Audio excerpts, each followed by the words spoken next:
त्यही हो अनि बताऊ है भाग्यवानी हुनु नानी हुन्छ हुन्छ हामी लागि ल ल ल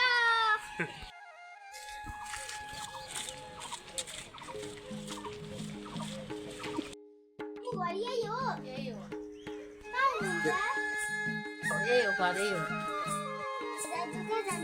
है बजार जानुभएको छ बोलाइदिउँ हुन्छ नानी हो किन खोजेको नन्दु दाजुलाई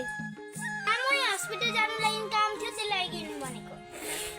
नानी हो छैन टोटो अहिले अर्को टोटोमा खोज्नु ल रिजर्भमा जानुभएको छ अर्को टोटो खोज्नु ल ल त आमै हामी गएको हुन्छ